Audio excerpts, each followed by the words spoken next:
Welcome to Bandit's Keep. I'm Daniel. Today I want to talk a little bit about NPCs in the party. And this comes about because I was talking with KR King of D&D Homebrew. We do a podcast together, Monsters and Treasure, the link in the show notes.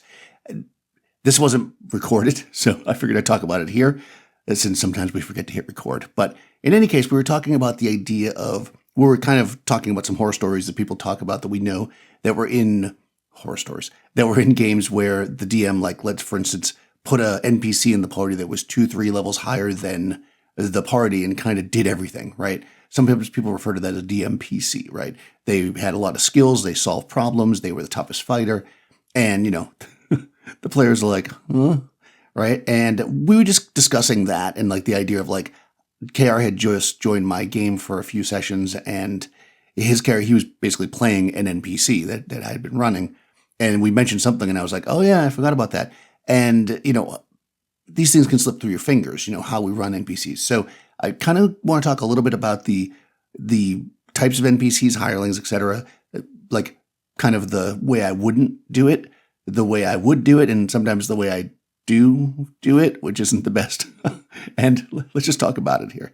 All right, let's get into it. So henchmen, hirelings, NPCs. So this is a question that comes up a lot.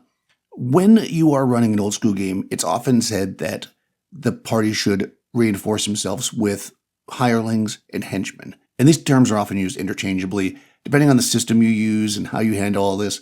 They could be called different stuff, but effectively you've got people with the party that are not player characters. These people are generally paid by the player characters, or they get a portion of the loot. And it's something that, generally speaking, the players are going to seek out. That is to say, the GM doesn't say, okay, you have these 5 henchmen. It's the players going, we have some extra gold. We could use an extra fighter in the group or a magic user. Let's hire a henchman. That's basically how that works. Hirelings, again, same kind of thing. We want something to carry our treasure. So I kind of break this up into 2 groups, as I kind of just described there. Henchmen are what I call combatant types. That is to say, they are effectively adventurers that are NPCs hired by the party to do just what the party does. They sneak around, they fight, they get involved. They usually get some kind of portion of the treasure as their reward, and they take risk just like the party does, though not necessarily more risk. That is to say, if nobody in the party wants to go down the corridor, it's not like the henchman's going to go first. And this will often happen sometimes when I get a new player in the group. They'll be like, oh, we have these fighters, make them go first. And generally speaking, I will have them say, well, if you want us to be point on this one, we want more money, right? That kind of thing. Because, they're not there to be cannon fodder or meat shields, I've heard people say before. I just don't really like that, because to me, I'm trying to run the game in a way that feels real, not necessarily realistic, but feels real. And I feel like nobody would work for you if you treated them that way. So basically, if you're the good guys, which the player characters are, you're not going to treat your henchmen badly. Usually they're going to be just up there with you, taking the same kind of risks, but not necessarily more. The hirelings, on the other hand, what I call hirelings, are non-combatants. And the way I generally handle those are your torchbearers or pack handlers are the most common ones I use, animals sometimes. And usually what I say, and I kind of have an agreement with my group, that if you have hirelings, they do not fight. And they are generally protected by the party unless the party is hit by something like let's say a gas trap or a fireball. Then obviously they can take a hit from that. But generally speaking, it's understood that the party defends these people. They're carrying all the treasure and stuff, right? So they're almost invisible in a sense as far as play goes on. They usually don't interact with the player characters more so than just to do their job. They're not answering questions. They're not fighting. They're not solving problems. They're really just there to help carry the loot and stuff. Now, of course, the player characters need to protect them, because if you get a bunch of henchmen loaded up with treasure and then hirelings, see, I used it interchangeably, and then something happens and they get killed, now you got to carry that treasure yourself, which is going to slow you down. You might not be able to carry it all. So they are very well protected. And usually, currently my group has 2. They've had up to 4, but some have died and some have moved on, which we'll talk about. And they protect them because they're effectively the gold. They're also the way that people have extra things. You ever have a player character that's like, well, I have a crossbow, but then they're always doing all kinds of stuff where it's like, where are you putting this crossbow? That's where the henchmen come in, or the hirelings rather. They're carrying that stuff. So they can say, okay, well, I'm going to have a crossbow that the hirelings is going to have. And as long as you're not in the middle of a fight, you can just access it as you need it, right? It makes sense. So again, 2 kinds. Now, sometimes the player characters will take a hireling and promote them to a henchman, and that's usually requires a morale or loyalty roll to see if they'll do it. And at that point, I make them a combatant, and of course, they take the full brunt of anything that happens. So that's happened a few times, especially at low levels. But the two they have now have been around a while, and they have no intention of of making them into combatants, because my party is like that. They actually had a trap go off that killed both of these two a while back, and they dragged their bodies out and paid to have raised dead spells for them, even though they're effectively nameless. They're not nameless. They're Kodor and Dordor. But they're basically, right, a lot of people would, again, going back to that meat shields thing, because my group tries to play the game like you would play it. These are people you've worked with. They've been with you for months, actually years in game time at this point. It's something you did caused them to die. If you have the ability, you're going to raise them up. This is the kind of thing that I like to create. That is to say that these people are real. But they should also real. You know what I mean? But that means they should also fade away. And that's what I'm going to talk about next. But there's a third kind, what I'll say the NPC. We end up encountering a lot of these in my campaign. That is to say, they encounter somebody that's a leveled character that they did not hire, that joins the party temporarily, sometimes just for a few dungeon rooms, sometimes for a month, sometimes till they get out, for various reasons. And they are NPCs. They are run completely by me.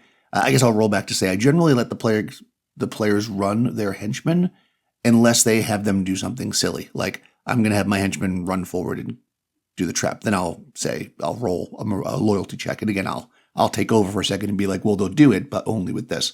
But in combat, I let them use them strategically. NPCs, though, I 100% run. They are NPCs.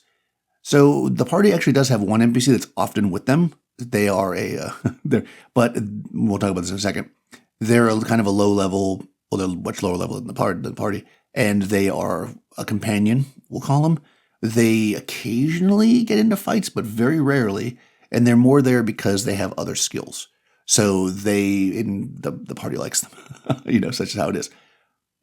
And there's a final NPC that I have in the group that started off as a hireling, got killed, was promoted to a combatant, got killed, got resurrected, and came back as a cleric, and now they are an acolyte of the cleric in the group. So, which worked out perfectly because that was the player that most interacted with this particular NPC. So you see, there's a lot of different people in the group, and a lot of different ways to handle it. One thing I'm going to talk about right now, though, is another NPC that joined the group for a short while, and how it could have gone wrong, how it did on some level go wrong, and how I think I would do it differently, from above, looking at this thing. So the party had gone into the dungeon and encountered a human fighter, basically, that was with some ogres. And because of the fact that there's a paladin in my group, and they recognized that the markings on the fighter's shield were of law, and generally in this dungeon, ogres are of chaos, they quickly said that as the ogres charged at them and the fighter got ready, and they took a chance. One of the magic users casted Dispel Magic. They thought, well, there's something going on here. Maybe there's something wrong with this fighter. They dispelled them. Turns out that they were kind of in a daze, so they didn't do anything right away. They defeated the ogres, got the information. Basically, this was a 10th level fighter, a lord, as it would be in OD&D, very powerful, who had been controlled by not really like a charm person spell, but something kind of like that. And they kind of had broken memories. They didn't quite remember what was going on, but they knew some stuff. And basically that lord became what you might call a side quest, if you think like that. I don't, because everything's a side quest, because I'm running a sandbox. And they were probably with the party for 6 months. Now, what's interesting about this is now the party was about 6th level at this time. This is a 10th level character, which is significantly more powerful than them. They had magic sword, they had stuff. And the very first thing is I did not want this person to overshadow. So going back to the first thing that myself and Kara were talking about, I didn't want the situation where, there's a combat, this 10th level fighter who's more powerful than you is going to charge up and kill everything, or they're going to use their skills to do this or that. So I purposefully said to the player characters, I said, because they are in this kind of dazed condition and they're kind of trusting you because you saved them, they are going to more or less, even though they're the lord of the land, they're going to kind of take direction from you. So you need to let me know what you want them to do. And again, this is different than I would normally run an NPC. But I was looking at it as if I just ran them like I would normally run them, it would overshadow the party. Again, going back to this first thing with Kara. Well, because of that, and just because of the nature of players and such, the players fought a whole lot of tough stuff and never had the Lord do anything. They just kind of forgot he was there. They treated him as a non-combatant because it was somebody they had rescued, not really considering, though they knew very well that he was very powerful. So every once in a while, they would remember him and be like, oh, Lord, blah, blah. I can remember his name off the top of my head. This was a few months ago. And I'd be like, yes, you call him forward, he comes forward, and he would kick butt, right? This was especially useful when they fought something very tough. But in most cases, they didn't do much. And looking back at it, I kind of wish that, I'm glad I didn't do the DMPC thing, right? Well, I'm glad I didn't do that. I think my instincts were good there. But I kind of wish they had got more involved. Like if I had mentioned them more often or said, the Lord asked you, what do you want him to do? I'm just calling him the Lord because I can't remember his name. But he was a 10th level fighter. And so he was kind of underutilized when he could have been utilized, especially in some big fights that almost cost player characters their lives. So I kind of wish, so now going to the thing I wish I did, I kind of wish I had figured out a way to balance that better. And this is something that actually happens with me quite a bit. I put a lot of the responsibility of what's going on with the party with the players. That is to say, if they have NPCs with them, if they have resources, I don't take command of those resources as the TM. I feel like that is for them to do. And I think that oftentimes, even with the lower level NPC that I said is with them, the NPC rarely does something. When they first encountered them, they did because they kind of had a connection with a certain thing and they needed help and blah, blah. So there was a storyline there, if you will. But now that they're just kind of with the party sometimes, they just kind of do what the party does. They don't really step out and do their own thing unless the party asks them to. And this might seem nice, going back to what I said before about real, right? It might seem weird that somebody would do that. But here we get into what the game's about, right? The game is about the player characters. The player characters are the heroes. They are the ones that are forging the way. They're the ones that are setting the pace. And I don't want, as the DM, to direct them because I do run a sandbox, right? I run a game where everything is based on the player's decisions. There's lots of stuff going on in the world. Lots of it they'll never get to. Some of it they will. Some of it they'll skip purposefully. Some of it they'll miss. But that's part of the adventure and the adventure of their lives, right? And that's part of the story that comes out after, the emergent stories. So really, I'm happy with that. I kind of need to, I think, when there's something special like this high-level fighter, I do think I need some way to represent them in a physical way on the table. Sometimes I'll take the minis out and just put them in front of us to do like marching orders. But oftentimes I don't, because I don't really use minis in combat because combat is so fast. But that might be a solution. So, that's something I'm going to work on next time they have kind of a powerful resource with them that they will forget to use. Maybe without saying, hey, you should use this resource, maybe I need a way to kind of just make them aware it's there. So they're looking at it physically on the table. I think that could help quite a bit. So in the end, I think that having other people in the world, whether they be henchmen that are mercenaries, and I forgot to talk about something, I'll come back, whether they're henchmen that are mercenaries that kind of work for the player characters, they're in it for the money, if you will, whether they're hirelings that are kind of just carrying stuff and staying in the background, they're kind of there when you need them, like your horse, right? It's like, you don't think about the horses until you need a horse, right? Then all of a sudden it's there. I mean, I'm not quite that loose. I still keep track of where things are, but this is the way, right? If they leave the hirelings outside the dungeon, which they rarely do, with the horses, let's say to guard them, those hirelings are non-combatants, which means that if something comes, they are going to run, right? So, but if they leave henchmen up top with the horses and something comes, then a combat can happen. If they leave the horses by themselves, they might be gone, right? So this is kind of the same way. If they leave the hirelings in a room with all their treasure and they leave, I'll roll wandering monsters. And even though they're not combatants we've decided that they don't get involved in the combat unless something happens, if they're by themselves, all bets are off. So that's kind of how that's handled. Kind of went sideways there, but yeah, I just want to make sure that's clear, like how I kind of do these. And I like this. It's worked really well for me.